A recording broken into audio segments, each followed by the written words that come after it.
Hello friend, welcome back to my channel. বসেকে ঘরে বাইরে চ্যানেলে তোমাদের স্বাগত।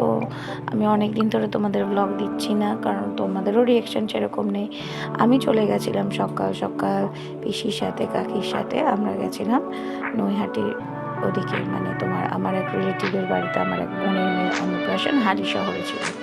তো সানডে ছিল, সবাই মিলে প্ল্যান করে, আমার হাজব্যান্ড ছিল না, তো প্ল্যান করে সবাই মিলে আমরা শিয়ালদা স্টেশন থেকে ট্রেন চেঞ্জ করে হালি শহরের দিকে রওনা দিলাম। ওখানে নেমে আমরা চলে গেলাম আমাদের পিসির বাড়িতে। আমার পিসির যার অন্নপ্রাশন, আমার পিসির মেয়ে তার ঘরের মেয়ে অন্নপ্রাশন, মানে আমার বোন জিরো সম্পর্কে। দেখতেই পাচ্ছ এখানে রিক্সাগুলো বেশ বড় বড় চড়া। এখানে আমি, আমার কাকার মেয়ে আর আমার ছেলে। ঢুকেই আমাদের ওয়েলকাম হয়ে গেল লুচি, তরকারি আর মিষ্টি দিয়ে। আর এই যে দেখছো ছোট্ট পুচকুটা, ওর বাচ্চা, এই ছোট্টটাও আমার আরেক কাকার মার একদম ছোট্ট পুচকুটা হচ্ছে আমার বোনের মেয়ে, যার অন্নপ্রাশন ছিল। তো অনেক দিন বাদে ফ্যামিলির সবার সাথে দেখা, মানে আমার বাবার বাড়ির দিক থেকে যারা আছে এখানে, ওর মানে রাইস সেরিমনির যে রিচুয়ালসটা পুরো কমপ্লিট হয়েছিল। রাইস সেরিমনি সম্পূর্ণ সাজানো হয়েছিল। উপরে ওকে ওখানে ভাত দেওয়া হবে, দাদু ভাত যেটা হয় সেটা দেওয়া হবে ওখানে।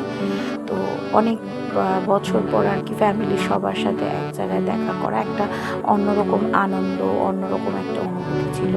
তো আমার বিয়ের পর প্রথম মানে এখানে আসা আর কি, এখানে সবার সঙ্গে প্রথম দেখা করা।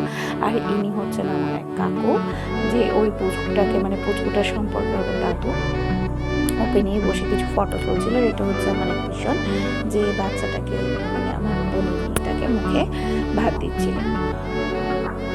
সরি। তো যাই হোক, দেখতেই পাচ্ছ এখানে ওটা হচ্ছে ওর মা, ওকে পাশে একটা টেনে করছিল যাতে ও না কাঁদে তার জন্য।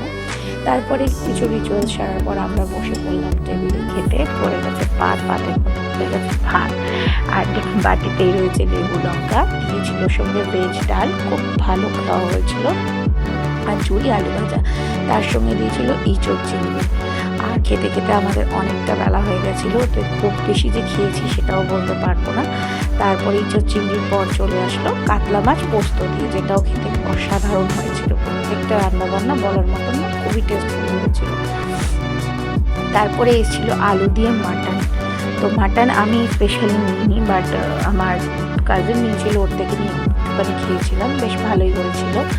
তো মাটন যেহেতু খাইনি আমি, সেক্ষেত্রে আমার জন্য দু রকম মাছ ছিল, পার্শে মাছ ছিল, পাবদা মাছ ছিল জাম্বো সাইজের, যেটাও খেতে খুব দারুণ টেস্ট হয়েছিল। কিন্তু পুরোটা একদম খেয়ে উঠতে পারিনি, কারণ অনেকটা বেলা হয়ে গেছিলো। তারপরে পড়ে গেছিলো খেজুর আমসত্ত্বের চাটনি, পাঁপড়, আর দু রকমের মিষ্টি ছিল ওখানকার, মধুপুরি মিষ্টি আর চমচম মিষ্টি, যেটা খুব ফেমাস। তো মিষ্টিটা আমি খাইনি, আমার ছেলে খেয়েছে। আর তারপরে শেষ পাতে পান। তারপরে দেখতেই পাচ্ছ সবার সঙ্গে হাই হ্যালো করে বাড়ি ফেরার পালা, সবাই খুব টায়ার্ড, ঘুমিয়েও পড়ছে। তো এই ছিল সেদিনকে আমাদের দিনটা, খুব ভালো কেটেছিল, আমরা হাসি খুশি মিলিয়ে। তো বেশ মজাতেই কাটিয়েছিলাম ফ্যামিলি সবার সাথে। যাওয়ার আগে তোমাদের কিছু ছবি শেয়ার করে গেলাম। এই আংটিটা আমি আমার এই পুচকুটাকে দিয়েছিলাম, আর পুচকুটা আমার কোল থেকে একদমই নাম ছিল না। তোমরা কিন্তু জানিও তোমাদের কেমন লাগলো, আর প্লিজ রিয়েকশানটা দিও। আজকে এই পর্যন্তই, টাটা। নেক্সট দেখা হবে অন্য কোনো একটা ব্লগ, অন্য কোনো একটা রান্না নিয়ে। এটা আমরা বোনরা সবাই মিলে দেখতে পাচ্ছ, অনেক দিন পর অনেক আনন্দ, অনেক মজা। চলো টাটা।